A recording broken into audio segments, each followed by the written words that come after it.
Mustapha. Je suis issu de l'immigration. Ça fait 15 ans, maintenant 16 ans bientôt que je suis ici. À l'origine, je suis de Maroc, du nord de Maroc. J'étais enseignant dans mon pays et puis je me suis arrivé ici. Quand je me suis arrivé, j'ai essayé beaucoup de métiers. J'avais de la difficulté à garder mes métiers parce que j'ai des difficultés de santé, surtout le dos, les mains. Et puis aussi des difficultés d'ordre comme des troubles obsessionnels. Maintenant, j'ai compris que je dois chercher un travail, par exemple, adapté à moi. Ouais, mon nom c'est Guy Boyer. Je suis camelot à l'itinéraire depuis 3 ans maintenant, à peu près. Et j'ai 66 ans, donc je suis vieux. Officiellement, je suis vieux. Je suis pauvre depuis 2001 maintenant. Je suis déménagé sur le plateau à peu près en 2010. Je me suis retrouvé dans les refuges au centre-ville. Je me suis trouvé une petite chambrette subventionnée sur le plateau. Et c'est là que je vis depuis 4-5 ans déjà.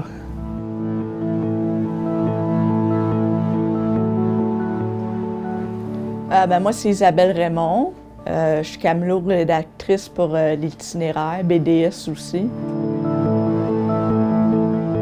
Dans ma vie de tous les jours, je me sens maintenant vraiment heureuse. J'ai eu quand même une longue période sombre. Avant, j'étais quelqu'un qui pensait souvent au suicide. Là, ensuite, à l'âge de 28 ans, j'ai fait une psychose. C'est un peu ça qui m'a sauvée, en fait. Là, j'ai été hospitalisée, j'ai été médicamentée. J'ai eu un suivi psychosocial aussi. Fait que ça m'a beaucoup aidé. J'ai vu la lumière au bout du tunnel, dans le fond, puis j'avais des projets. Déjà là, en embarquant dans l'itinéraire, j'ai des projets qui me maintiennent en vie, dans le fond. Là. Moi, je m'appelle Lynn Champagne et j'ai 40 ans. J'ai connu l'aide sociale à partir de la famille d'accueil. Ça veut dire automatiquement, j'ai tourné 18 ans, ils m'ont dit « Va te trouver un chèque, trouve-toi une place, puis reste ». J'ai lâché pendant 3 ans comme il faut, dans des périodes d'intervalle, pour aller travailler des vrais jobs. Mais malheureusement, j'arrivais pas, j'étais pas capable, je faisais tout le temps des burn-out à répétition. Fait que je revenais toujours à l'aide sociale. Parce que malgré qu'ils ont découvert, les médecins, j'ai une trouble de personnalité limite. J'ai aussi vu beaucoup de préjugés envers le monde pour m'engager. « Ah, t'es pas juste sur le BS, t'as un problème mental. On va penser à quelqu'un d'autre. » Tu sais, c'était souvent le cas. Je me faisais tasser.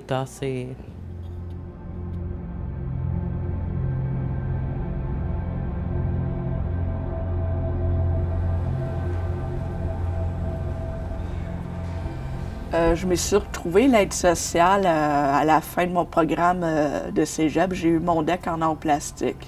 Je me cherchais un emploi. J'avais beau envoyer des CV un peu partout. J'ai pas eu d'entrevue, rien, à part de chez Subway. Puis ils m'ont pas engagée parce que, soi-disant, que j'avais pas d'expérience connexe.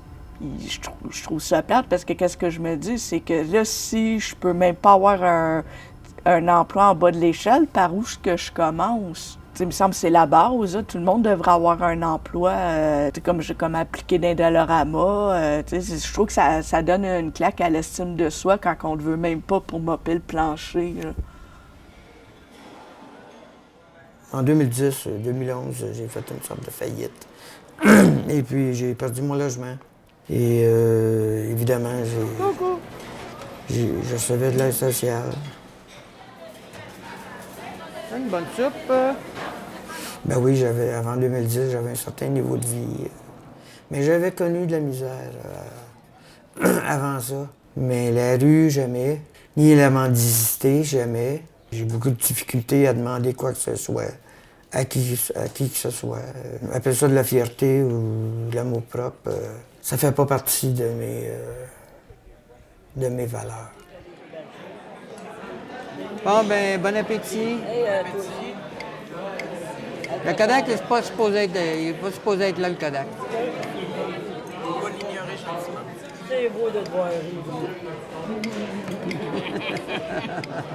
Je suis pas habitué là, que les gens s'intéressent à moi. Là. Ben, regarde. J'ai fait une tentative pour retourner pratiquer un métier que j'ai fait dans les années 80. J'ai fait des démarches, je me suis préparé. Ça n'a pas marché. Emploi Québec a refusé de reconnaître mes qualifications professionnelles. J'ai renoncé au marché du travail à ce moment-là.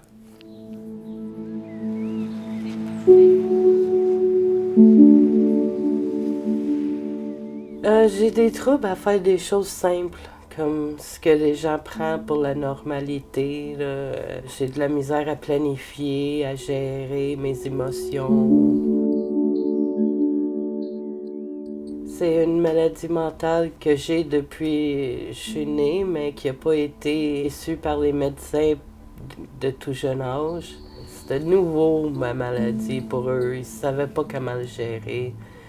Donc, ils m'ont fait prendre des antidépresseurs après antidépresseurs, puis ça ne marchait pas. Donc, j'ai resté sur l'aide sociale. Quand je travaillais, j'ai débarqué, mais je suis retournée à l'aide sociale quand j'ai perdu mon emploi, puis c'était tout un chambardement. C'était pas stable.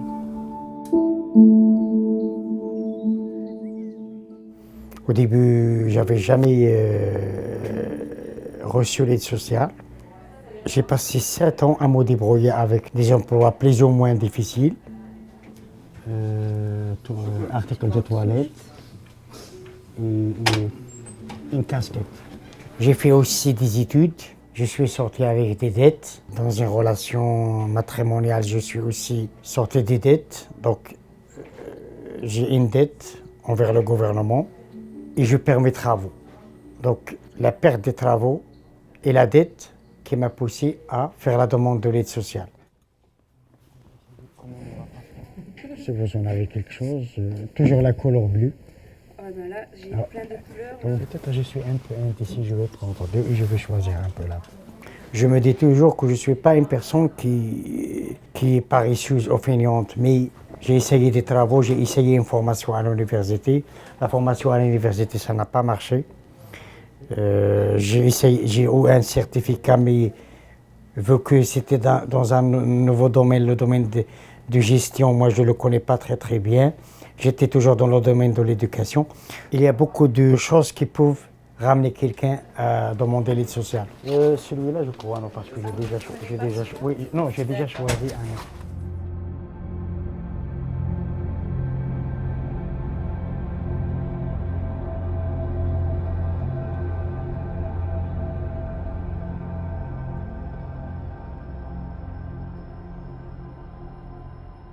La loi 70, je trouve ça aberrant que ça ait passé, là, parce que je pense pas que c'est en pénalisant le monde qu'on va les aider à sortir de la pauvreté. Au contraire, ça va les renfoncer. Puis, ils ne tiennent pas compte de toutes les problématiques, comme soit toxicomanie ou en santé mentale.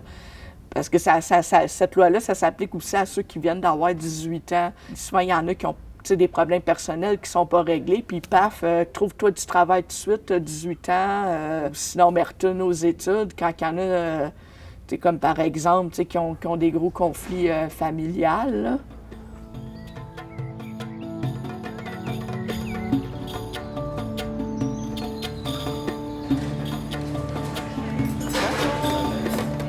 Je vais prendre un déjeuner, s'il te plaît. Ça va être 2 œufs miroirs avec jambon et petites patates. Au contraire, au lieu de pénaliser, ils devraient bonifier justement ceux qui vont dans des programmes. Sinon, déjà là, le montant d'aide sociale devrait être plus élevé aussi parce que une fois que le loyer est payé, que la bouffe est payée, les comptes sont payés, la possibilité de se procurer une passe d'autobus là, pour qu'on puisse chercher activement un emploi, c'est assez limité, là.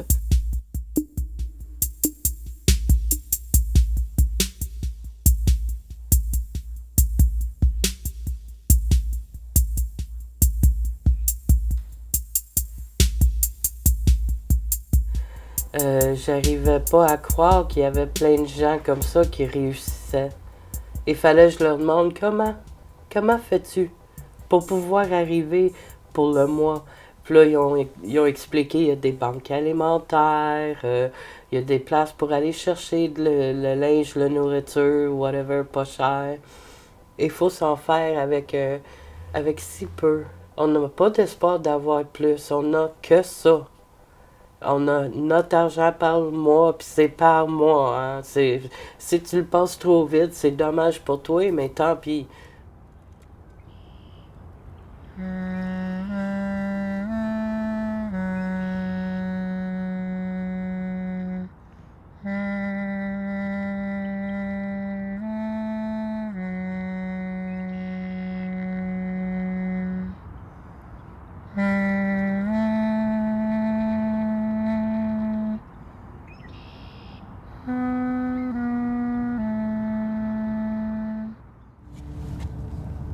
J'ai de la brume dans mes lunettes.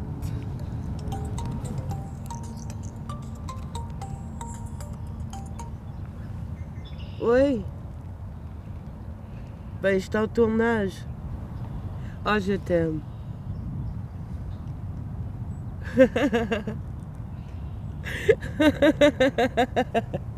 OK, bye. Il m'est arrivé d'aller pour un emploi que le monsieur, il m'a dit, si vous recevez de l'aide sociale, ben, pourquoi que vous n'y resterez pas? Mais si les gens ont des tabous là-dessus d'engager ceux sur l'aide sociale, ça nous met 2 fois plus dans l'engrenage. 2 fois plus, ça nous arrête de vouloir essayer.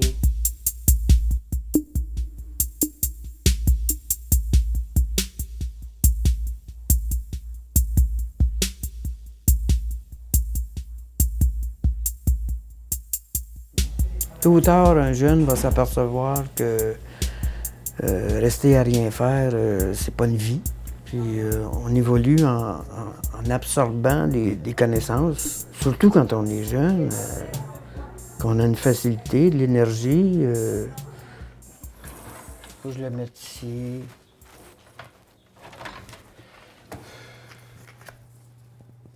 La pauvreté, c'est un équilibre précaire entre l'espoir et le désespoir. J'ai la page blanche. Je suis en panne. Évidemment, il y a des jeunes qui n'ont pas eu de chance, là, n'ont pas eu de parents, sont obligés de se bâtir eux-mêmes. Il faut leur donner du support. Ils ont besoin d'encouragement. C'est pas en les privant de quelques centaines de dollars par mois là, qu'ils vont être plus motivés. Hein. Au contraire.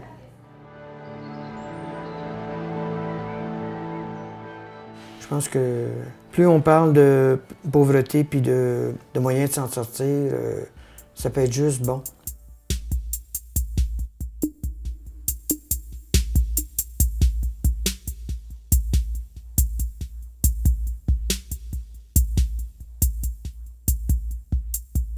Il faut améliorer le salaire minimum au point qu'il soit gratifiant d'aller travailler. Il faut que l'aide sociale doit être bonifiée d'une façon à ce que les gens de l'aide sociale ne vont pas se sentir comme ils sont des gens à la solde du système. C'est très grave de se sentir inutile. C'est très grave de se sentir qu'on ne peut pas donner quelque chose à la société. Maintenant, j'ai compris, il y a des gens que, lorsqu'ils sont sur l'aide sociale, ils ne font rien. Mais maintenant, moi, j'ai compris, même si je suis sur l'aide sociale, je dois faire quelque chose. C'est bon, je vais juste regarder. Je regarde un peu, là. Tout le monde a des besoins, même s'il est malade, même s'il est fou. Ces besoins-là doivent, quelque part, être assumés.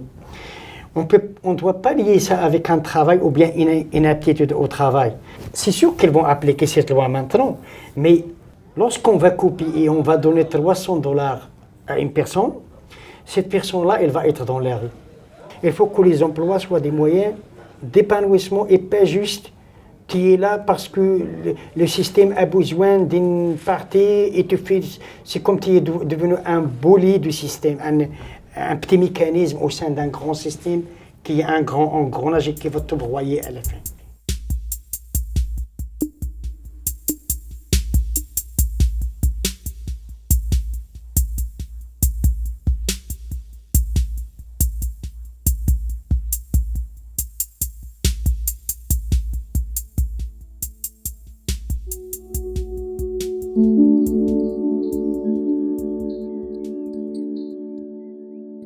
Mon rêve, c'est de pas manquer de rien, puis avoir assez que je peux même aider d'autres gens. Parce que j'ai découvert que malgré tous mes obstacles dans la vie, je suis quand même altruiste. On rêve de vieillir en santé. On rêve de péter le feu. Rendu à mon âge, je suis bien parti, je pense, pour vieillir. Au moins jusqu'à 75, si je fais attention à moi, jusqu'à 100 ans. Moi, j'ai plusieurs rêves, tu sais, comme par exemple continuer à écrire pour l'itinéraire. J'aimerais aussi que ma bande dessinée personnelle soit éditée. Ben, c'est pour ça, ben, il faudrait que je mette plus de temps là-dessus, là, parce que je suis quand même pas mal occupée avec la rédaction. Il faut que je me donne du temps pour ça.